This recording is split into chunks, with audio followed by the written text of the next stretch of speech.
എനിക്ക് ഇന്ന് ഇവിടെ സംസാരിക്കാൻ ലഭിച്ചിരിക്കുന്ന വിഷയം സംഗമഗ്രാമത്തിൻ്റെ മാധവൻ എന്നാണ്.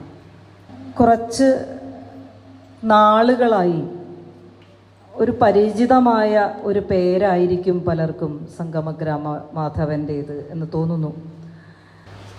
ഈ കുറച്ച് നാളുകൾക്ക് മുൻപ്, കുറച്ച് എന്ന് വെച്ചാൽ ഒരു 10-50 വർഷങ്ങൾക്ക് മുൻപ് ഇത്രയും പരിചിതമായ, ഇത്ര പോയിട്ടൊരല്പം പോലും പരിചിതമായിരുന്ന ഒരു പദമായിരുന്നില്ല സത്യത്തിൽ നമുക്ക് സംഗമഗ്രാമ മാധവൻ എന്ന വാക്ക്.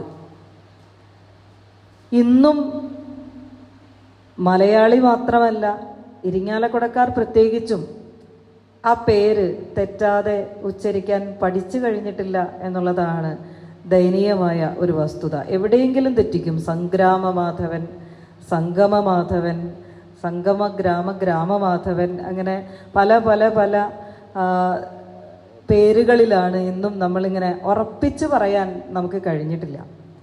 അതിൻ്റെ കാരണം എന്താണെന്ന് വെച്ചാൽ, നമുക്ക് നമ്മുടെയൊക്കെ ഒരു ബോധ്യങ്ങളിൽ വീണ് കിടക്കുന്ന ചില പ്രശ്നങ്ങളുണ്ട്.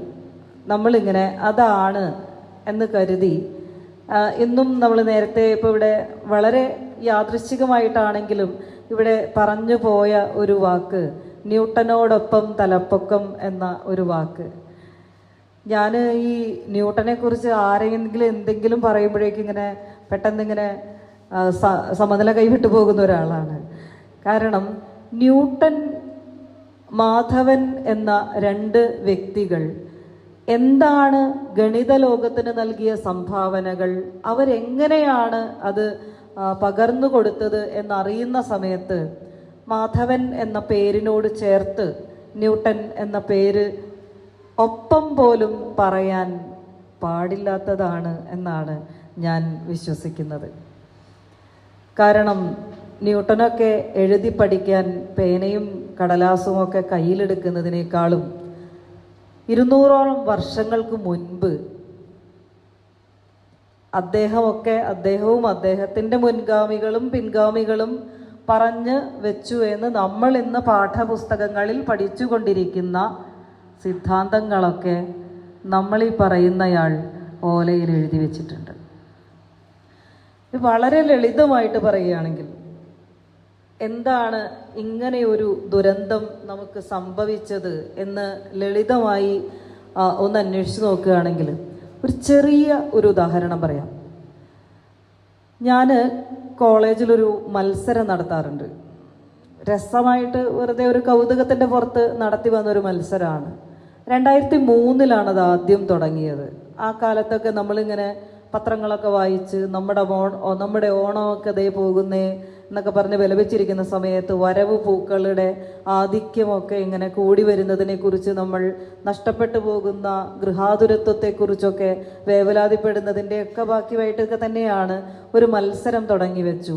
പൂവുകൾക്ക് പുണ്യകാലം എന്നായിരുന്നു അതിൻ്റെ പേര്. അതായത് ഓരോ കുട്ടിയും ആ കുട്ടിയുടെ വീടിൻ്റെ പരിസരത്ത് നിന്ന് ഒരു നാട്ടുപൂവ് കൊണ്ടുവരിക. എത്ര പൂക്കൾ വേണമെങ്കിലും കൊണ്ടുവരാം. ഇനി കുട്ടിക്കത് നാടനാണോ വിദേശിയാണോ എന്നറിയില്ലെങ്കിൽ കൊണ്ടുവരാം.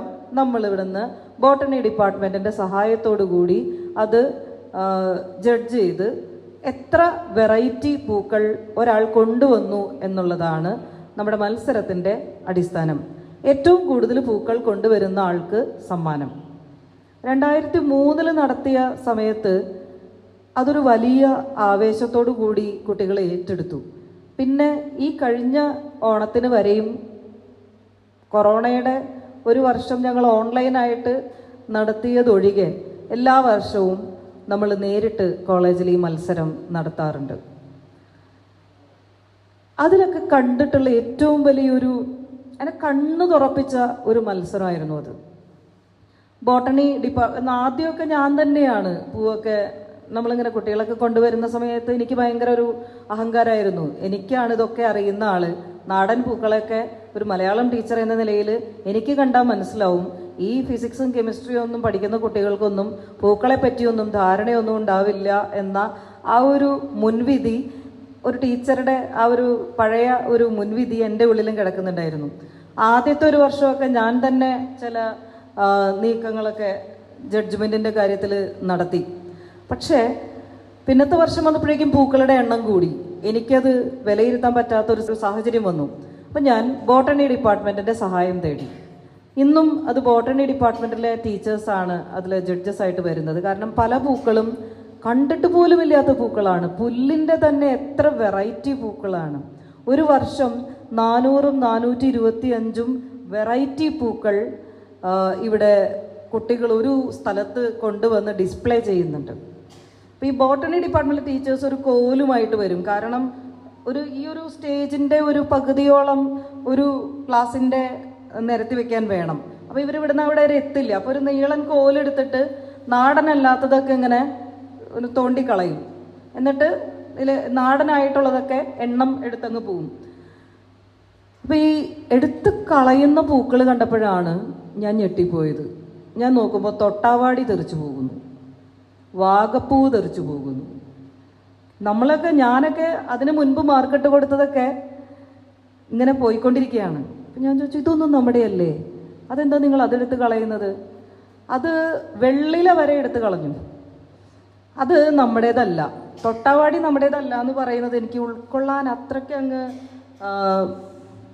ബുദ്ധിമുട്ടായിരുന്നു. കാരണം ഈ പാടത്തും പറമ്പിലും ഒക്കെ ടിവിയും മൊബൈലും ഒക്കെ ഉണ്ടാവുന്നതിന് മുൻപ് ജനിച്ച് വളർന്ന ഓടിപ്പാഞ്ഞ് നടന്നിരുന്ന നമ്മുടെയൊക്കെ കാലിൽ മുള്ള് കുത്തി ചോര പൊടിയിച്ചിരുന്ന ആ തൊട്ടാവാടി പോലും, അപ്പം ഞാൻ വെച്ചത് എവിടെ നിന്ന് വന്നതാ? ഇത് അമേരിക്കനാണ്.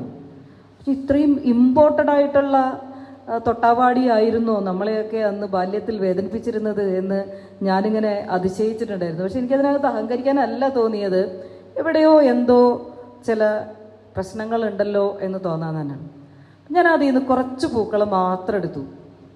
കുറച്ച് പൂക്കളെ മാത്രം എടുത്തിട്ട് ഞാൻ കുറച്ച് പേരോടൊക്കെ ഇങ്ങനെ വെറുതെ ഒരു ഡാറ്റാ സമാഹരണത്തിൻ്റെ ഭാഗമായിട്ടൊന്ന് ചോദിച്ചു. ആദ്യം ഞാൻ ആയുർവേദത്തിലൊന്ന് അന്വേഷിച്ചു. എത്ര കാലം, തൊട്ടാവാടി മരുന്നാണല്ലോ, മുക്കുറ്റിയൊക്കെ മരുന്നാണ്. അപ്പോൾ എത്ര കാലം മുമ്പത്തെ കാലം വരെ ഇത് തൊട്ടാവാടി ട്രീറ്റ്മെൻറ്റിൽ ഉപയോഗിക്കുന്നുണ്ട്?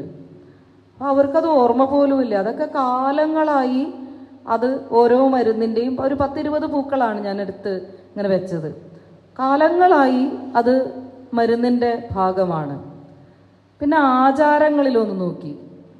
മുക്കുറ്റിയൊക്കെ ഇങ്ങനെ നെറ്റത്ത് അരച്ചിടുന്ന കർക്കിടകത്തിലൊക്കെ അത് എത്ര കാലം പഴക്കണ്ടെന്ന് നോക്കുമ്പോൾ അതിനും ഒരു നിശ്ചിത കാലം കിട്ടിയില്ല. കുറച്ച് ക്ഷേത്രങ്ങളിലെ പൂജാരിമാരോടൊന്ന് അന്വേഷിച്ചു. അതും കാലങ്ങളായി, ചെത്തിപ്പൂക്കളൊക്കെ കാലങ്ങളായി ആരാധനയുടെ ഭാഗമാണ്. അത് ഇടക്കാലത്ത് കയറി വന്നതല്ല. ഈ വഴിയിലൂടെ ഇങ്ങനെ പോയ അന്വേഷണങ്ങൾ ഹോർത്തൂസ് മലബാറിക്കസിലേക്ക് ഒന്ന് അന്വേഷിച്ചു. ഹോർത്തൂസ് മലബാറിക്കസ് ആണല്ലോ നമ്മുടെ സസ്യശാസ്ത്രത്തിൽ ഒരു നാഴികക്കല്ല് എന്നൊക്കെ പറയപ്പെടുന്ന ഒരു ഗ്രന്ഥം ഹോർത്തൂസ് മലബാറിക്കസ് ആണ്. ഇന്നും എനിക്ക് ചോദിക്കാൻ പേടിയാണ് ആരോടെങ്കിലും, ഹോർത്തൂസ് മലബാറിക്കസ് എഴുതിയത് ആരാണ് എന്ന് ചോദിച്ചാൽ എല്ലാവരും ഡച്ചുകാരനായ ഹെൻറി വാൻ റീഡിൻ്റെ പേര് പറയും. ആ പുസ്തകമൊന്നും മറിച്ചു നോക്കിയിട്ടുണ്ടെങ്കിൽ നമ്മൾ അങ്ങനെ ഒരു പേര് പറയില്ല. കാരണം ആ പുസ്തകം ഒരു 2 പേജ് മറിച്ചാൽ അതിലൊരു സത്യപ്രസ്താവന വെച്ചിട്ടുണ്ട്. ഇട്ടി അച്യുതൻ എന്ന ഒരു വൈദ്യൻ്റെ സത്യപ്രസ്താവനയുണ്ട്. ഹെൻറി വാൻ റീഡ് ചെയ്തത് ഇതെല്ലാം സമാഹരിക്കുകയാണ്. അത് എഴുതിയതും അത് വരച്ചതും അതിൻ്റെ പഠനം നടത്തിയതുമൊക്കെ നമ്മുടെ നാട്ടുവൈദ്യന്മാരാണ്. കർണാടകത്തിൽ നിന്നും കേരളത്തിൽ നിന്നും ഉണ്ടായിരുന്ന ചില വ്യക്തികളാണ് ഇതിന് കണ്ടന്റിൽ കോൺട്രിബ്യൂട്ട് ചെയ്തിരിക്കുന്നത്. ഞാൻ ഹോർത്തൂസും കൂടെ കഴിഞ്ഞപ്പോൾ എനിക്ക് തോന്നി ഇനി ഇവിടെ കിടന്ന് പരതിയിട്ട് കാര്യമില്ല. ഞാൻ നേരെ ഏറ്റവും പഴയ ലിറ്ററേച്ചർ എന്താണെന്ന് നോക്കുമ്പോൾ നമ്മൾ കേരളത്തിൻ്റെയൊക്കെ ചരിത്രം കിട്ടാൻ ഏറ്റവും പഴക്കം ചെല്ലുന്ന ലിറ്ററേച്ചർ സംഘം ലിറ്ററേച്ചറാണ്. അപ്പോൾ സംഘ കാലഘട്ടത്തിലെ കവിതകളും കഥകളും ഒക്കെ ഒന്ന് വെറുതെ ഒന്ന് സംഘം പാട്ടുകളൊക്കെ ഒന്ന് വെറുതെ ഒന്ന് മറിച്ച് നോക്കി. അപ്പോൾ നോക്കുമ്പോൾ വളരെ വിസ്മയിപ്പിക്കുന്ന കുറേ കാര്യങ്ങളാണ്. ഞാൻ എൻ്റെ PGയിലെ ഒരു കുട്ടിക്ക് അതിൽ കുറിഞ്ചിപ്പാട്ട് എന്ന് പറഞ്ഞൊരു പാട്ടെടുത്ത് PGയുടെ MAക്ക് ഒരു പ്രോജക്റ്റ് ചെയ്യണം. പ്രോജക്റ്റിന് ഡെസർട്ടേഷൻ ചെയ്ത് പ്രോജക്റ്റ് സബ്മിറ്റ് ചെയ്യണം. അത് നമുക്ക് പഠിച്ചാലോ എന്ന് ഒരു കുട്ടിക്ക് ഒരു ടോപ്പിക് എടുത്ത് കൊടുത്ത് കുറിഞ്ചിപ്പാട്ടിലെ സാംസ്കാരിക വിധാനങ്ങൾ എന്ന് പറഞ്ഞൊരു ടോപ്പിക്കായി നമ്മളത് ഒരു കുട്ടിക്കൊരു ഡെസർട്ടേഷൻ ടോപ്പിക്കായി കൊടുത്തു. ഞാനും ആ കുട്ടിയും കൂടി അത് ഒന്ന് പഠിച്ചു. നോക്കുന്ന സമയത്ത് 2 പേജുള്ള ഒരു പാട്ടിൽ നിന്ന് 99 പൂക്കളെയാണ് ഞങ്ങൾ പട്ടികപ്പെടുത്തിയത്. 2 പേജുള്ള ഒരു പാട്ടിൽ 99 പൂക്കളുടെ പേരുകൾ പറയുന്നുണ്ട്. ഈ 99 പൂക്കളിൽ പെടാത്ത ഒരു പൂവും ഞാൻ അന്വേഷിച്ച് നടന്ന ഈ 20 പൂക്കളിൽ ഉണ്ടായിരുന്നില്ല. സംഘം ലിറ്ററേച്ചറിൻ്റെ കാലം AD 100, AD 50 മുതൽ 350, 400 വരെയൊക്കെയാണ്. അപ്പം ഞാൻ എവിടെയാണ് ഈ പ്രശ്നം എന്ന് അന്വേഷിച്ച് തുടങ്ങുന്നത്? സത്യത്തിൽ അവിടെയാണ്. അതിനു മുൻപ് ഞാനൊരു വാക്ക് സംഗമഗ്രാമ മാധവന്റെ കൃതിയിൽ കണ്ട ഒരു വാക്കുണ്ടായിരുന്നു, ത്രൈരാശികം എന്നൊരു വാക്ക്. പല പല ശ്ലോകങ്ങൾ എഴുതി വെച്ചിട്ട് പറയുകയാണ്, ഇവിടെ ത്രൈരാശികം ചെയ്യണം, ഇവിടെ ഇങ്ങനെ ത്രൈരാശികം ചെയ്യണം എന്നൊക്കെ പറഞ്ഞ് എഴുതി വെച്ചിരിക്കുകയാണ്. അപ്പം ഇതെന്താണ് ഈ ത്രൈരാശികം? ആദ്യം എനിക്കത് മനസ്സിലായില്ലായിരുന്നു. എനിക്ക് മാത്തമാറ്റിക്സിന്റെ പശ്ചാത്തലമൊന്നുമില്ല. അപ്പം ഞാനിങ്ങനെ ആ വാക്ക് വെച്ചിട്ടാണ് നമ്മളിങ്ങനെ അടുത്ത പുസ്തകത്തിൽ ത്രൈരാശികം എന്ന വാക്ക് നോക്കുന്നു. ഇങ്ങനെ നോക്കുന്ന സമയത്ത് 9-ാം നൂറ്റാണ്ടിലെ ശങ്കരനാരായണന്റെ ലഘുഭാസ്കരീയ വിവരണമുണ്ട്. ശങ്കരനാരായണീയം എന്നറിയപ്പെടുന്ന പുസ്തകമാണ്. 9-ാം നൂറ്റാണ്ടിലെ പുസ്തകമാണ്. സ്ഥാണുരവിയുടെ ഭരണകാലത്തെ പുസ്തകമാണത്. ആ പുസ്തകത്തിലും ത്രൈരാശികമുണ്ട്. ഈ ത്രൈരാശികം എന്താണ് ഈ സാധനം എന്ന് അന്വേഷിച്ചു പോകുന്ന സമയത്താണ് അതാണ് നിങ്ങൾ ഇന്ന് ഗൂഗിൾ ചെയ്ത് കഴിഞ്ഞാൽ കിട്ടും. 17-ാം നൂറ്റാണ്ടിൽ അവസാന ഘട്ടത്തിൽ സ്വീഡനിൽ നിന്നുള്ള ഗണിതശാസ്ത്രജ്ഞന്മാർ അവതരിപ്പിച്ച റൂൾ ഓഫ് 3 എന്ന് പറയുന്ന സങ്കല്പനമാണത്. തള്ള, പിള്ള, പെറുവാൾ എന്ന പേരിൽ ഇത് മലയാളത്തിലും കിടക്കുന്നുണ്ട്. നമ്പേഴ്സിന്റെ റിലേറ്റിവിറ്റി എന്ന് പറയും. 2 നമ്പർ തന്നാൽ 3-ാമത്തേത് കണ്ടുപിടിക്കാം എന്ന് പറയുന്ന ഒരു ടെക്നിക്ക് ഉണ്ടല്ലോ. നമ്മൾ എങ്ങനെയാണ് നമ്മൾക്ക് ഇതൊക്കെ കൈവിട്ട് പോയത് എന്ന് നോക്കുമ്പോൾ അവിടെയാണ് നമ്മളുടെ സാമൂഹികവും രാഷ്ട്രീയവും സാംസ്കാരികവും ഒക്കെയായ പ്രതിസന്ധികൾ നമ്മളെ കൊണ്ട് ഒരു ദുരന്തമുഖത്ത് കൊണ്ട് നിർത്തിയത്.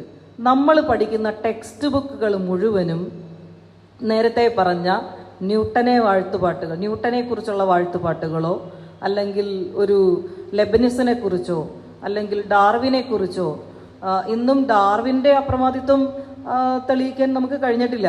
ഡാർവിൻ്റെ അപ്പുറത്തേക്ക് ഇന്ത്യയിൽ നിന്നൊരു സംഭാവന എന്ന് പറഞ്ഞിട്ട് നമുക്ക് ഇവിടുന്ന് ഒരാളെ നീക്കി വെക്കാൻ കഴിഞ്ഞിട്ടില്ല. അതൊക്കെ പഠനങ്ങൾ നടക്കാത്തത് കൊണ്ടായിരിക്കും എന്ന് മാത്രമേ എനിക്ക് ഈ വഴിയിലൂടെ കുറച്ചു കാലം സഞ്ചരിച്ചത് കൊണ്ട് മനസ്സിലായിട്ടുള്ളൂ.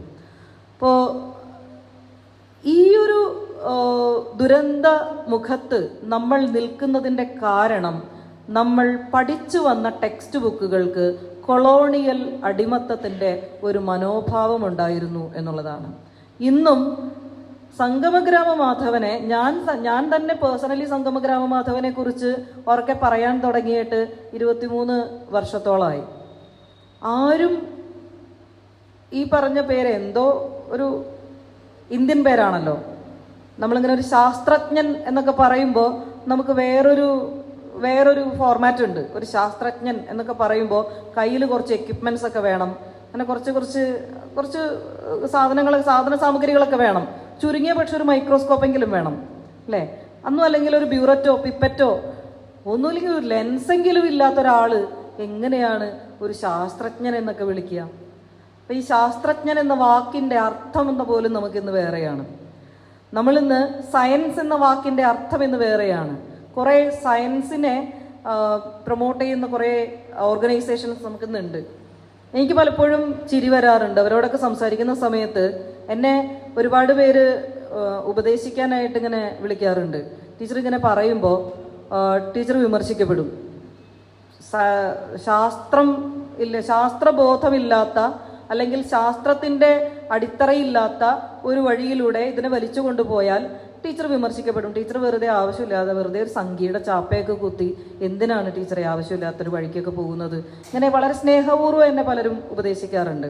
അപ്പം ഞാൻ ചോദിക്കുക, എന്താണ് ഇപ്പം അതിനകത്ത് പ്രശ്നം വരാൻ പോകുന്നത്? ഇങ്ങനെ നടന്നു പോകുന്ന വഴിയിൽ നിന്ന് നമ്മുടെ കയ്യിൽ നിന്ന് ശാസ്ത്രം ചോർന്നു പോകും എന്നുള്ളതാണ് അവരുടെ പേടി. തുമ്മിയാ തെറിക്കുന്ന മൂക്കാണെങ്കിൽ അങ്ങ് പോട്ടെ എന്ന് പറയുന്നൊരു പണ്ടത്തെ കഥയുണ്ട് നമുക്ക്. നമ്മളിങ്ങനെ പൊട്ടാതെ ഇങ്ങനെ എന്താ പറയുക, കയ്യിലൊരു ചില്ല് പാത്രം, ഒരു പളുങ്ക് പാത്രം കൊണ്ട് ഒരു നൂൽപാലത്തിനൂടെ ഇങ്ങനെ നടക്കുകയാണ്. വീണാൽ ഈ പാത്രം വീണ് പൊട്ടും. ഇന്നത്തെ ശാസ്ത്ര പ്രചാരകർ ശാസ്ത്രത്തെ കൊണ്ട് നടക്കുന്നത് അങ്ങനെയാണ്. താഴെ വീണാൽ ഇപ്പോൾ പൊട്ടും.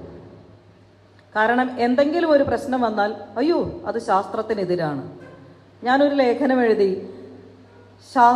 സയന്റിഫിക് ടെമ്പർ, ശാസ്ത്രബോധം യൂറോപ്യൻ സംഭാവനയാണോ എന്ന് ഒരു ലേഖനം എഴുതി പബ്ലിഷ് ചെയ്തപ്പോൾ തൊട്ട് പിന്നാലെ വേറൊരാൾ എനിക്കെതിരെ ലേഖനം എഴുതി, ശാസ്ത്രബോധം കെടരുതേ എന്ന് പറഞ്ഞ് എൻ്റെ ലേഖനത്തെ കോട്ട് ചെയ്ത് എഴുതി.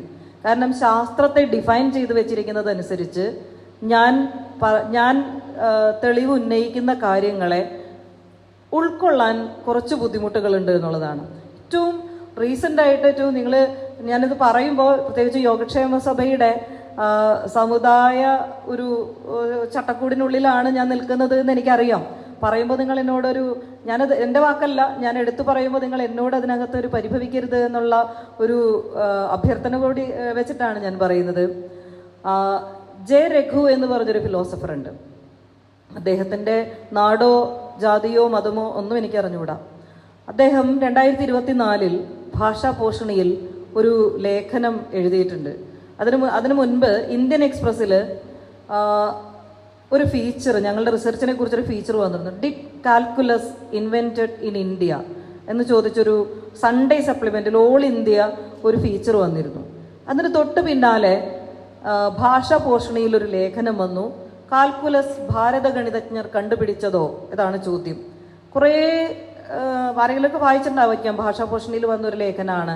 അത് കൺക്ലൂഡ് ചെയ്യുന്നത് ഇങ്ങനെയാണ്: പണ്ടത്തെ ഭാരതത്തിലുണ്ടായിരുന്ന മനുഷ്യർ അല്പവസ്ത്രധാരികളും അപരിഷ്കൃതരുമായിരുന്നു.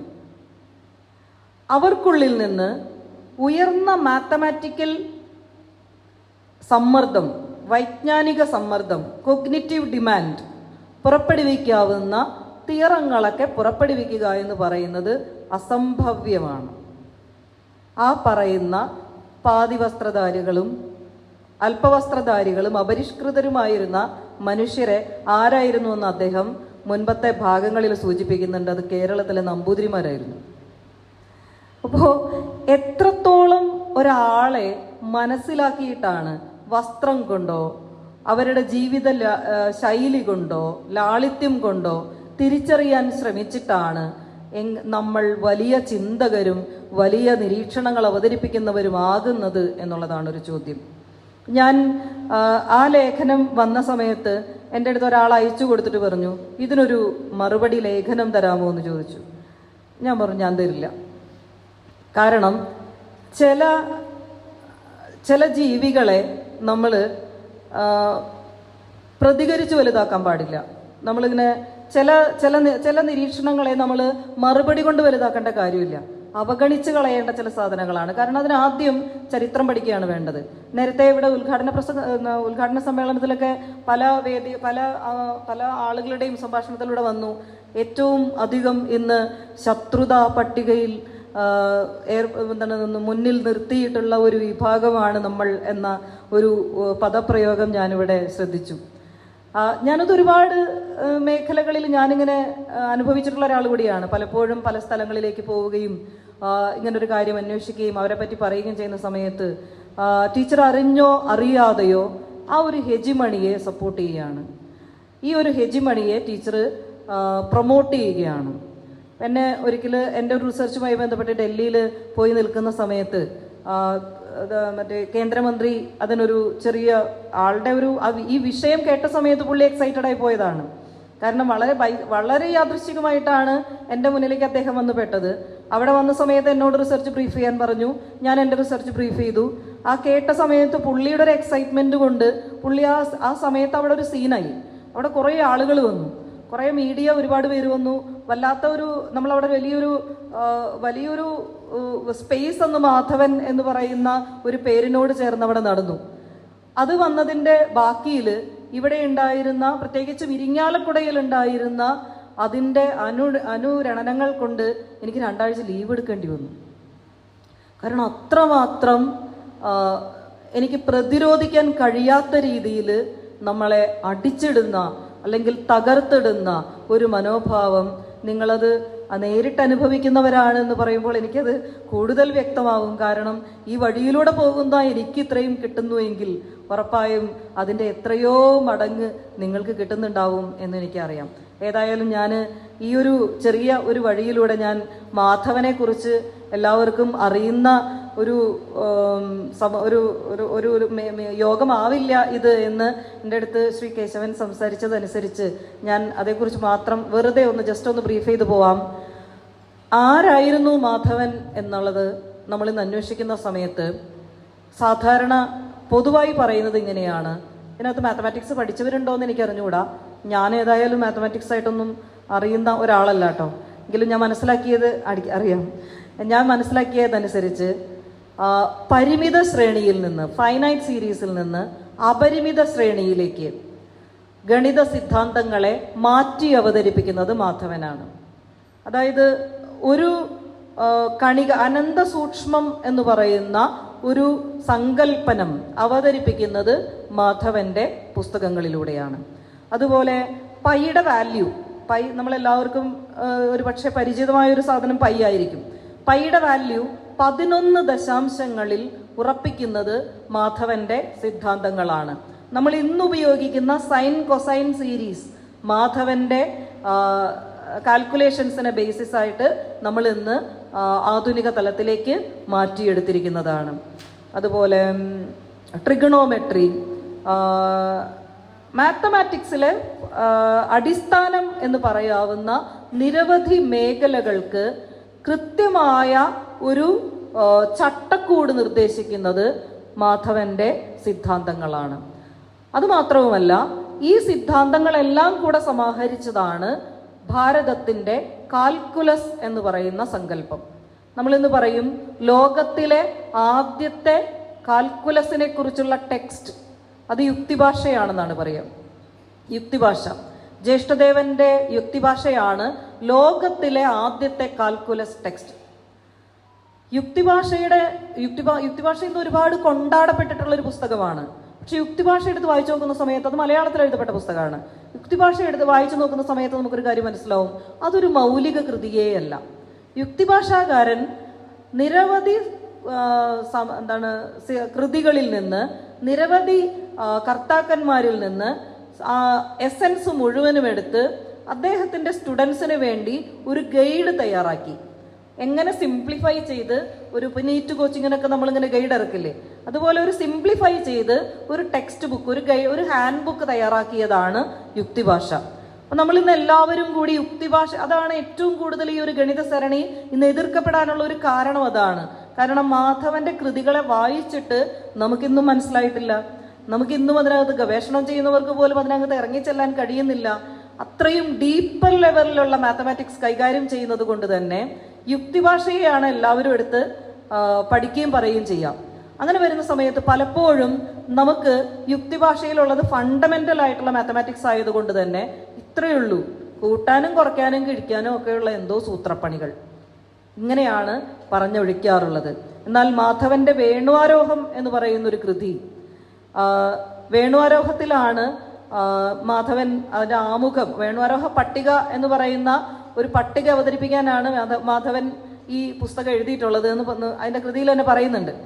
അത് 2 ശ്ലോകങ്ങളാണ്, അതായത് 8 ലൈൻ 2 ശ്ലോകങ്ങളാണ് വേണുവാരോഹ പട്ടിക. ഈ 2 ശ്ലോകങ്ങൾ പറയാൻ വേണ്ടി 28-29 ശ്ലോകങ്ങൾ മുൻകൂർ ജാമ്യം എടുക്കുകയാണ് അദ്ദേഹം ചെയ്തിട്ടുള്ളത്. അതിന് കാരണം അതുവരെ ഏറ്റവും പൂജ്യമായ ഒരു ടെക്സ്റ്റായി കരുതിയിരുന്ന ഒന്നാണ് ആര്യഭടീയം.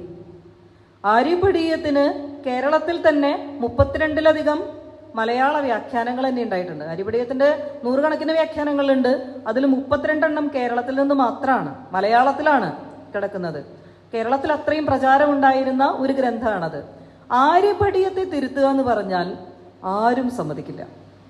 ഞാൻ എപ്പോഴും ഇങ്ങനെ ആലോചിക്കുന്ന ഒരു കാര്യമാണ്, എന്തുകൊണ്ടാണ് ഇദ്ദേഹം വിസ്മരിക്കപ്പെട്ടു പോയത്? ആ വേണുവാരോഹത്തിൽ ഒരു വരിയല്ലാതെ ബഹുളാധിഷ്ഠിത വിഹാരത്തിലെ മാധവൻ എന്നു പേരായ ഞാൻ, ഇത് മാത്രമാണ് ബയോളജിക്കലായി ഇദ്ദേഹത്തെ അന്വേഷിക്കുന്നവർക്ക് കിട്ടുന്ന ഒരേ ഒരു കച്ചിത്തുമ്പ്. മാധവന്റെ 8 പുസ്തകങ്ങളിൽ നിന്ന്, അതിനകത്ത് 8 പുസ്തകത്തിൽ 8ാമത്തേത് ഇനിയും കിട്ടാനുണ്ട്, കണ്ടെത്തിയിട്ടില്ല. 7 പുസ്തകങ്ങളും ഞാനിരുന്ന് പരതി വായിച്ചു നോക്കി, ഒന്നിൽ പോലും സൂചനകളില്ല. ഒരെണ്ണത്തിലൊഴികെ, ഈ വേണുവാരോഹത്തിലൊഴികെ മറ്റൊന്നിലും സൂചനകളില്ല. ഇനി കിട്ടാനിരിക്കുന്ന പുസ്തകത്തിൽ അദ്ദേഹത്തിൻ്റെതായ എന്തെങ്കിലും ഉണ്ടാവട്ടെ എന്ന് പ്രാർത്ഥനയോടെയാണ് ഓരോ താളിയോല ഗ്രന്ഥവും ഞാനെടുത്ത് മറിക്കുന്നത്. അപ്പം ഈ സംഗമഗ്രാമം എന്ന വാക്ക് പോലും, സംഗമഗ്രാമത്തിലേതാണ് ഇദ്ദേഹം എന്ന വാക്ക് പോലും ശിഷ്യന്മാരാണ് എഴുതി വെച്ചിരിക്കുന്നത്. ഞങ്ങളുടെ ഗുരു, ഗുരുവിൻ്റെ ഗുരുവായിട്ടുള്ള സംഗമഗ്രാമത്തിലെ മാധവൻ എന്ന്. പക്ഷെ നമ്മളെ സംബന്ധിച്ചിടത്തോളം, പ്രത്യേകിച്ചും ഇരിങ്ങാലക്കുടക്കാരെ സംബന്ധിച്ചിടത്തോളം, സംഗമഗ്രാമം പോലും ഉറപ്പിക്കാൻ കഴിയാത്ത രീതിയിൽ ദുരന്തത്തിലൂടെയാണ് നമ്മൾ കടന്നുപോയിരുന്നത്. കാരണം ഏറ്റവും കൂടുതൽ സംഗമഗ്രാമം ഇരിങ്ങാലക്കുടയാണ് എന്നുള്ളതിന് ഞാൻ നേരിട്ടിട്ടുള്ള പ്രതിഷേധങ്ങൾ ഏറ്റവും കൂടുതൽ ഇരിങ്ങാലക്കുടയിൽ നിന്ന് തന്നെയാണ്. ഇത് ഇവിടെയൊന്നും ആവില്ല. അതിൽ ഇപ്പം ഈ മാതൃഭൂമിയിൽ ഞാൻ അത് ഒരുപാട് ടോക്കുകൾക്കൊക്കെ പോയതിൻ്റെ ബാക്കിയായിട്ട് പ്രൊവോക്ക് ചെയ്ത ഒരാളിൻ്റെ അടുത്ത് പ്രൊവോക്ക് ചെയ്ത് ചോദിച്ചു, നിങ്ങൾ ഈ പറയുന്ന കാര്യങ്ങൾക്കൊന്നും പ്രൂഫില്ല, ഇതൊന്നും ഞാൻ കാലങ്ങളായി പറയുന്ന കാര്യങ്ങളാണ് ആ ലേഖനത്തിൽ എഴുതിയിട്ടുള്ളത്. ശ്രീധരൻ സാർ അതിനകത്തൊരു മറുപടി കുറിപ്പ് ഞാനത് വായിച്ചിരുന്നു പിന്നത്തെ മാതൃഭൂമിയിൽ.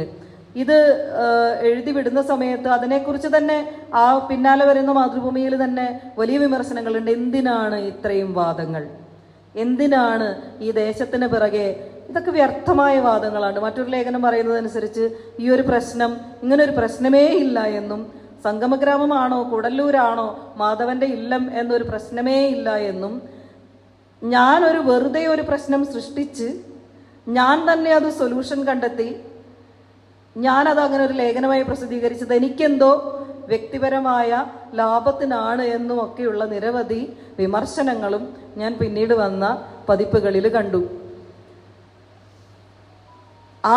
ഇപ്പോൾ ഇരിങ്ങാലക്കുടയിൽ മാധവന്റെ ഒരു സെന്റർ വന്നിട്ടുണ്ട്, നിങ്ങൾ അറിഞ്ഞിട്ടോ അറിയില്ല. സംഗമഗ്രാമ മാധവന്റെ പേരിൽ സർക്കാർ തലത്തിൽ ഒരു ഗവേഷണ കേന്ദ്രം സ്ഥാപിതമായിട്ടുണ്ട്. നമ്മുടെ അന്നത്തെ ബഹുമാന്യായ ഉന്നത വിദ്യാഭ്യാസ മന്ത്രിയായിരുന്ന ഡോക്ടർ ആർ ബിന്ദു ആണ് അത് ഉദ്ഘാടനം ചെയ്തതും ഒക്കെ. ആ സെന്ററിന്റെ ലോഞ്ചിങ്ങുമായി ബന്ധപ്പെട്ട് ഞാനിങ്ങനെ യൂട്യൂബിലാണത് കണ്ടത്. ആ വീഡിയോ അതിൻ്റെ ഉദ്ഘാടന ചടങ്ങ് ഞാൻ കണ്ടത് യൂട്യൂബിലാണ്. ഞാനിങ്ങനെ അതിൻ്റെ നോട്ടീസുകളൊക്കെ കണ്ടിരുന്നു. അതിനകത്ത് ഇരിക്കുന്ന ഒരാൾ പോലും മാധവൻ ഇരിങ്ങാലക്കുടയിലാണ് ജനിച്ചത് എന്ന് പറഞ്ഞിട്ടില്ല എന്ന് മാത്രമല്ല, കൂടല്ലൂരിലാണ് എന്ന് എഴുതുകയും യൂട്യൂബിൽ പ്രഭാഷണങ്ങൾ അപ്ലോഡ് ചെയ്യുകയും ചെയ്തിട്ടുള്ളവരാണ്. നിങ്ങളൊന്നും യൂട്യൂബിൽ സെർച്ച് ചെയ്ത് കഴിഞ്ഞാൽ അന്ന് ആ മീറ്റിങ്ങിൽ പങ്കെടുത്തവരുടെ എല്ലാവരുടെയും ലേഖനങ്ങൾ ലഭ്യമാണ്, പ്രഭാഷണങ്ങളും ലഭ്യമാണ്. കൂടല്ലൂർ മനയിൽ ഇരുന്നു കൊണ്ട് അതിലെ മുഖ്യപ്രഭാഷകൻ പറയുന്നുണ്ട്, ഇവിടെയാണ് മാധവൻ ജനിച്ചത് എന്ന് പറയുന്നുണ്ട്. അപ്പോൾ ഇത്തരം പ്രഹസനങ്ങളുടെയൊക്കെ അപ്പുറത്ത് ആത്മാർത്ഥമായി നിങ്ങൾ ഈ ഒരു വിഷയത്തെ, ഇന്ന് നിങ്ങൾ ചർച്ച ചെയ്യുന്ന ഈ ഒരു വിഷയത്തെ കൊണ്ടുപോകാൻ ആഗ്രഹിക്കുന്നുണ്ടെങ്കിൽ അത് ചരിത്രം അന്വേഷിക്കുന്ന എന്നെപ്പോലെയുള്ള നിരവധി പേർക്ക് വലിയ വലിയ വലിയ അനുഗ്രഹമായിരിക്കും എന്ന് പറയാൻ കൂടിയാണ് ഞാൻ ഈ ഒരു അവസരം ഉപയോഗിക്കുന്നത്. കാരണം എന്താണെന്ന് വെച്ചാൽ പലപ്പോഴും ഈ ചരിത്രമൊക്കെ കണ്ടെത്തേണ്ടി വരിക എന്ന് പറയുന്നത് നമുക്ക് പ്രത്യേകിച്ചും ബ്രാഹ്മണ കേന്ദ്രീകൃത അല്ല നമ്പൂതിരി സമുദായ കേന്ദ്രീകൃതമായ അറിവുകൾക്കൊക്കെ സംഭവിച്ചിട്ടുള്ള വലിയ ദുരന്തങ്ങളുണ്ട്. തരണനല്ലൂർ മനയിൽ നിന്ന് ഡരില്ല എന്ന് തോന്നും. തരണനല്ലൂർ മനയിൽ തന്നെ ഒരുപാട് താളിയോല ഗ്രന്ഥങ്ങളുണ്ടായിരുന്നു. അപ്പോൾ ഈ ഗ്രന്ഥങ്ങളൊക്കെ കുറേയൊക്കെ കാലിക്കറ്റ് യൂണിവേഴ്സിറ്റിയിലേക്ക് കൊടുത്തിട്ടുണ്ട്, പല സ്ഥലങ്ങളിലേക്കൊക്കെ കൊടുത്തിട്ടുണ്ട്. ഞാൻ അങ്ങനെയൊക്കെ കൊടുക്കുന്നതിന് ഞാൻ എതിരാണ് കേട്ടോ. അത് അവനവൻ്റെ സ്ഥലങ്ങളിൽ സംരക്ഷിക്കപ്പെടണം എന്ന ഏത് ചരിത്ര സ്മാരകവും എനിക്ക് കൂടല്ലൂരിനെ ആ കാര്യത്തിൽ ഇഷ്ടമാണ്. കൂടല്ലൂർ മനയിലുണ്ടായിരുന്ന സാമ്പാർ വിളമ്പണ എന്താ പറയുക മരുവി അല്ലേ, അങ്ങനെയല്ലേ പറയാ, അതുൾപ്പെടെ അവർ കഴുകി തുടച്ച് അവിടെ അവരുടെ ഒരു മുറി അതിന് വേണ്ടി സജ്ജീകരിച്ച് ഒരു മ്യൂസിയം പോലെ എടുത്തു വെച്ചിട്ടുണ്ട്. ആ ഇല്ലം കാണാൻ വരുന്ന, അതിങ്ങനെ ഓപ്പൺ ആണ്. കൂടല്ലൂർ ഇല്ലം നമുക്ക് പോയി വിളിച്ചു പറഞ്ഞാൽ അവിടെ പോയി കാണാം. അവിടെ പോയി കാണാൻ വരുന്നവർക്ക് ആ കുടുംബം എന്തായിരുന്നു എന്ന് പഠിക്കാൻ വേണ്ടി അവിടെയുള്ള ഏറ്റവും മനോഹരമായ ഒരു സംഗതി എന്താണെന്ന് വെച്ചാൽ ആ ഇല്ലത്ത് ഇന്ന് ലഭ്യമാകുന്ന പഴയ വസ്തുക്കൾ, ഓട്ടുവിളക്കാണെങ്കിൽ അത്, കയ്യിലിൻ്റെ കുറ്റിയാണെങ്കിൽ അത്, തീവട്ടിയുടെ ഉള്ളിലുള്ള മറ്റേ എന്താ പറയുക പന്തം കുത്തിവെക്കണ ഒരു സ്റ്റാൻഡിൻ്റെ ഒരു ഇരുമ്പിൻ്റെ ദണ്ടുണ്ടാവുമല്ലോ, അതാണെങ്കിൽ അത് ഒന്നും കളയരുത് എന്നും അതാത് സ്ഥലങ്ങളിൽ. കാരണം ഇത് തെറ്റിപ്പോയി വേറൊരു സ്ഥലത്ത് ഇരുന്നാലുള്ള പ്രശ്നം എന്താണെന്നറിയോ? പലരും പറയുന്നത് വെച്ചാൽ കേരള യൂണിവേഴ്സിറ്റിയിൽ നിന്ന് സംഗമഗ്രാമ മാധവന്റെ വേണുവാരോഹം എന്ന് പറയുന്നൊരു ഗ്രന്ഥം കിട്ടിയിട്ടുണ്ട്. തിരുവനന്തപുരത്ത് ഒരുപാട് പേര് മാധവന്റെ ഇല്ല അന്വേഷിച്ച് നടക്കുന്നുണ്ട്. കാരണം കിട്ടിയിട്ടുള്ളത് കേരള യൂണിവേഴ്സിറ്റിയിൽ നിന്നായതുകൊണ്ട് അത് അവിടെയുള്ള ഏതോ ഇല്ലത്തു നിന്നുള്ളതായിരിക്കും അവിടെ വന്നിട്ടുണ്ടാവുക. അവിടെയുള്ള ഇല്ലങ്ങളിൽ മുഴുവൻ കൊടുത്തതിൻ്റെ ഡോക്യുമെൻ്റ് ഒക്കെ ഉണ്ട്. ആ ഇല്ലങ്ങളിൽ നിന്ന് വന്നിട്ടുള്ള കാര്യങ്ങളൊക്കെ ഡോക്യുമെന്റ്, കൂടല്ലൂർ മനയിലെ ഡോക്യുമെന്റുകളും ഏതെങ്കിലും ഒരു സ്ഥലത്ത്, അവിടെ താളിയോല ഗ്രന്ഥങ്ങൾ ഇപ്പം ഇല്ല, അത് എനിക്ക് തോന്നുന്നു കാലിക്കറ്റിലേക്കാണോ ആർക്കോ കൊടുത്തിട്ടുണ്ട്. മറ്റേ ഇവിടെ ഇതൊക്കെ പ്രശ്നം എന്താണെന്ന് വെച്ചാൽ ഈ രജിസ്റ്ററുകൾ, അതിൻ്റെ സോഴ്സ് ബുക്ക് ഉണ്ടല്ലോ, ഈ സാധനമൊക്കെ അങ്ങ് പോകും. ഇത് എവിടെ നിന്നാണ് വന്നതെന്നൊന്നും അറിയാൻ പാടില്ല. പിന്നെ അത് കിട്ടിയ സ്ഥലത്തു നിന്ന് അങ്ങ് നമ്മൾ പറയും ഇവിടത്തെയാണ് എന്നങ്ങ് പറഞ്ഞു കളയും. അങ്ങനെയാണ് കൂടല്ലൂരിൻ്റെ ഒക്കെ വാദഗതികളിൽ വന്ന പ്രധാനപ്പെട്ട ഒരു പ്രതിസന്ധി അവിടെ നിന്നാണ്. എനിക്ക് നിങ്ങളോട് പറയാനുള്ളത്, കാരണം ഒരു വലിയ ഒരു കാലഘട്ടത്തിൻ്റെ ചരിത്രം ഓൺ ചെയ്യുന്നവരാണ് നിങ്ങൾ. അത് ക്ലെയിം ചെയ്യുകൂടി വേണം എന്നാണ് എൻ്റെ അഭ്യർത്ഥന. കാരണം എന്താണെന്ന് വെച്ചാൽ ഞാൻ ഇപ്പോൾ ഹരിസാറിൻ്റെയൊക്കെ വീട്ടിലേക്കൊക്കെ പോകുന്ന സമയത്ത് ആദ്യം ഈ പറഞ്ഞ 10-20 വർഷം മുമ്പൊക്കെ പോകുന്ന സമയത്തൊക്കെ ഇവിടെ ഒന്നുമില്ല. ആളുകളൊക്കെ പറയുന്നുണ്ട്, ഇങ്ങനൊരു കഥ കേട്ടിട്ടുണ്ട്. അതിനപ്പുറത്തേക്ക് ഞാൻ എന്താ അവിടെയുള്ള താളിയോല ഗ്രന്ഥങ്ങൾ കുറേ കാലം കഴിഞ്ഞിട്ടാണ് എനിക്ക് അവരെ ഒന്ന് വിശ്വാസത്തിലെടുക്കാൻ കഴിഞ്ഞത്. കാരണം എനിക്കത് ഒരുപാട് പ്രാവശ്യം തിരിച്ചു പോരേണ്ടി വന്നിട്ട് ഞാൻ അവിടെ തന്നെ ഇങ്ങനെ സ്റ്റിക്ക് ഓൺ ചെയ്ത് നിന്നത് ഞാൻ അതുവരെ നടത്തിയ ഗവേഷണങ്ങൾ കൊണ്ട് എനിക്ക് ആ സ്ഥലം വിട്ട് മറ്റൊരു സ്ഥലത്തേക്ക് പോകാൻ കഴിയാത്ത രീതിയിൽ ഏറ്റവും കൂടുതൽ തെളിവുകൾ, സൂചനകൾ നൽകിട്ടെന്ന് ലഭിക്കുന്ന സ്ഥലം അവിടെ എന്നുള്ള നിലയിലാണ് ഞാൻ അവിടെ തന്നെ തങ്ങി നിന്നത്. അവസാനം അവിടെയുള്ള ഗ്രന്ഥങ്ങൾ മുഴുവനും വായിച്ചു, അത് പ്രിസർവ് ചെയ്തു, അത് തിരിച്ചു കൊടുത്തു. ഞാൻ ഇപ്പോഴും അത് പോയി നോക്കുന്നുണ്ട്. അത് നല്ല ഭംഗിയായിട്ട് ഞാൻ കഴിഞ്ഞ ദിവസം അവിടെ ചെല്ലുമ്പോൾ നാരായണൻ എന്നെ എടുത്ത് കാണിച്ചു തന്നിരുന്നു. കാരണം ഒരു 2 വർഷമെങ്കിലും കൂടുമ്പോൾ, മാക്സിമം 6 മാസം കൂടുമ്പോൾ അത് നമ്മൾ പ്രിസർവ് ചെയ്യണം എന്നാണ്. അറ്റം പോയാൽ 2 വർഷത്തിനുള്ളിൽ ഒരിക്കലെങ്കിലും നിങ്ങളത് പുറത്തെടുത്ത് അത് പ്രിസർവ് ചെയ്തില്ല എന്നുണ്ടെങ്കിൽ അത് അടുത്ത ഒരു തുറക്കലിൻ്റെ സമയത്ത് അത് ഉണ്ടാവില്ല. ഞാനിന്ന് അതുകൂടി പറയാൻ വേണ്ടിയിട്ടാണ് നിങ്ങളുടെ അടുത്ത് വന്നത്. കാരണം ഏറ്റവും മാധവന്റെ ഇവിടെയാണ് അന്വേഷിക്കേണ്ടത് എന്ന് എൻ്റെ മനസ്സ് പറയുന്ന ചില കാര്യങ്ങളുണ്ട്. ഞാനതൊക്കെ എനിക്കതൊന്നും ഈ പറഞ്ഞ പോലെ ഞാൻ ആ യൂട്യൂബിൻ്റെ ഒരു വീഡിയോ കിടക്കുന്നതിൻ്റെ അടിയിൽ തന്നെ പറയുന്നുണ്ട്, ഇവർക്ക് എന്തോ നിയോഗമാണ് എന്ന് ആരോ എഴുതിയിരിക്കുന്ന സമയത്ത് അതിനടിയിൽ ആരോ ഒരാൾ കമൻ്റ് ഇട്ടിരിക്കുകയാണ്. നിയോഗം എന്നൊക്കെ പറഞ്ഞ്, പുണ്യം, നിയോഗം എന്ന വാക്കൊക്കെ പറഞ്ഞ് ഇതിനെ കൊണ്ട് ഒരു അന്ധവിശ്വാസത്തിൻ്റെ അടിയിൽ കൊണ്ട് വലിച്ചു കെട്ടാതെ നിശ്ചയദാർഢ്യം എന്ന വാക്കുകൊണ്ടാണ് ഈ ടീച്ചറുടെ ഗവേഷണത്തെ വിശേഷിപ്പിക്കേണ്ടത് എന്നൊക്കെ പറയാറുണ്ട്. അല്ല,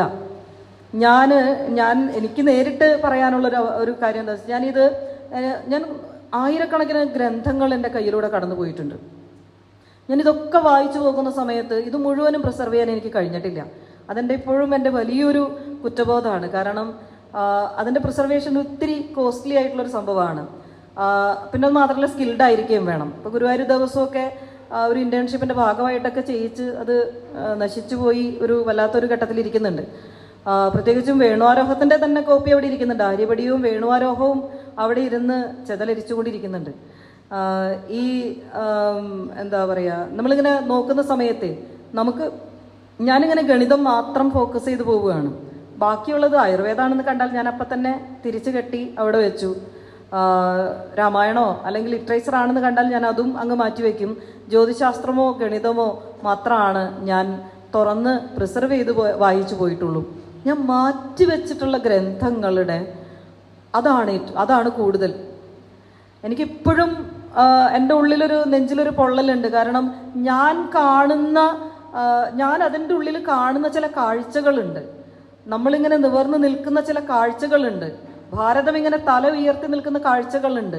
ഇത് നമുക്കത് പ്രിസർവ് ചെയ്യാനോ നമുക്കത് ഓൺ ചെയ്യാൻ കഴിഞ്ഞില്ലെങ്കിൽ, ക്ലെയിം ചെയ്യാൻ കഴിഞ്ഞില്ലെങ്കിൽ അവിടെ കിടക്കുന്നുണ്ട്. അതിങ്ങനെ പൂജയൊക്കെ വരുമ്പോൾ ഞങ്ങളിങ്ങനെ എടുക്കും, അതിൻ്റെ മുകളിൽ കുറച്ച് ഇതൊക്കെ വെച്ച് വീണ്ടും അത് അവിടെ തന്നെ കെട്ടിവെക്കും. ഇപ്പം കണ്ണൂര് എൻ്റെ മനോജ് പിള്ളയുടെ ഒരു വീഡിയോ വന്നതിന് ശേഷമാണ് കണ്ണൂരിൽ നിന്ന് തന്നെ ഒരാൾ വിളിച്ചിരുന്നു. കണ്ണൂർ ഒരു കാവില്ലം എന്ന് പറഞ്ഞൊരു ഇല്ലാണ്. അവിടെ തന്നെ അവിടുത്തെ പുതിയ തലമുറയിലെ ഒരാൾ എന്നെ വിളിച്ചിട്ട് പറഞ്ഞു, ടീച്ചറെ എൻ്റെ വീട്ടിൽ കുറേ ഗ്രന്ഥങ്ങളുണ്ട്, ഇതൊന്നും ആരും അച്ഛനോ അച്ഛൻ്റെ അച്ഛനോ ഒന്നും തുറക്കുന്നത് കണ്ടിട്ടില്ല, ഞാൻ പറഞ്ഞു ഒന്ന് തുറന്നു നോക്കുമോ. അപ്പോൾ അവർ ജസ്റ്റ് ഇങ്ങനെ തുറന്നപ്പോൾ ഞാനത് ആ യൂട്യൂബ് വീഡിയോ നിങ്ങൾ കണ്ടിട്ടുണ്ടെങ്കിൽ അതിനകത്ത് അവസാനിക്കുന്നത് ഇങ്ങനെയാണ്, ആ കാണാതെ പോയ ആ ഗ്രന്ഥം ഇനിയെങ്കിലും കിട്ടട്ടെ എന്ന് പറഞ്ഞിട്ടാണ്, അത് എല്ലാവരുടേതുമായി ആ ദൗത്യം മാറട്ടെ എന്ന് പറഞ്ഞിട്ടാണ്, ആ അന്വേഷണം എല്ലാവരുടേതുമായി മാറട്ടെ എന്ന് പറഞ്ഞിട്ടാണ് എൻ്റെ 2 വീഡിയോയും അവസാനിക്കുന്നത്. അപ്പം ഇദ്ദേഹം അവിടെ പോയിരുന്ന ഒരു സിവിൽ എഞ്ചിനീയറിംഗ് പഠിച്ചിട്ടുള്ളൊരു പയ്യനാണ്. അവനത് മുഴുവൻ ഇരുന്ന് അഴിച്ചു. അവിടെയുള്ള പ്രശ്നം എന്താണെന്ന് വെച്ചാൽ ഇത് വായിക്കണമെങ്കിൽ നമ്മൾ ഇന്ന് കാണുന്ന മലയാള ലിപിയല്ല അതിനകത്ത് കാണുന്നത്. ചിലപ്പോൾ വട്ടെഴുത്താവും, ചിലപ്പോൾ കോലെഴുത്തുണ്ടാവും. കോലെഴുത്ത് നമ്പൂതിരി ഇല്ലങ്ങളിൽ കുറവാണ്, ഗ്രന്ഥാക്ഷരങ്ങൾ കൂടുതലാണ്. അപ്പം ഇത് നമുക്ക് പരിചിതമല്ലാത്ത ഒരു ഭാഷയാണെന്ന് തോന്നും. എന്തൊക്കെയോ എഴുതി വെച്ചിട്ടുണ്ട്, എന്താണെന്ന് മനസ്സിലാവുന്നില്ല എന്നുള്ളത്. ഞാനതിനകത്ത് ആദ്യത്തെ പേജ്, ഓരോ ഗ്രന്ഥത്തിൻ്റെ ആദ്യത്തെ പേജ് കിട്ടണതൊന്നും തുറന്നത് വഴി അത് വട്ടമൊടിയാണ്. ചില ഓലുകൾ ചിലതൊക്കെ ഇങ്ങനെ എടുക്കുന്ന സമയത്ത് പൊടിഞ്ഞു പോവുകയാണ്. ഒരു ഓല ആ പടിയിൽ നിന്ന് ഇങ്ങനെ എടുക്കുന്ന സമയത്ത് അത് 100 കണക്കിന് പീസുകളായി ഇങ്ങനെ ദ്രവിച്ചിരിക്കുകയാണ്. കെട്ട് കാണുമ്പോൾ നമുക്കൊന്നും തോന്നില്ല, കെട്ടിരിക്കണ കാണുമ്പോൾ ഒന്നും തോന്നില്ല. അതിൻ്റെ സൈഡിലൊക്കെ ഒരു കുഞ്ഞ് ഒരു സേഫ്റ്റി പിന്ന് കൊണ്ട് കുത്തിയാൽ എത്ര ഹോൾ ഉണ്ടാവും, അത്ര ഒരു ചെറിയ ഹോളാണ്. അതിൻ്റെ ഉള്ളിൽ നിന്ന് പതുക്കുന്ന ആ ഗ്രന്ഥം തുറന്നാൽ അതിൽ ഒരു വലിയ സാമ്രാജ്യം കാണാം. നമ്മളാരും തുറക്കുകയും വായിക്കുകയും ചെയ്തിട്ടില്ലാത്ത, മനസ്സിലാക്കുകയും പഠിക്കുകയും ചെയ്തിട്ടില്ലാത്ത ഈ അറിവ് മുഴുവനും കുറേ ചിതലുകളും കുറേ പ്രാണികളും പഠിച്ച് അവർ വലിയ സാമ്രാജ്യങ്ങൾ അതിനകത്ത് കെട്ടിപ്പൊക്കിയിട്ടുണ്ട്.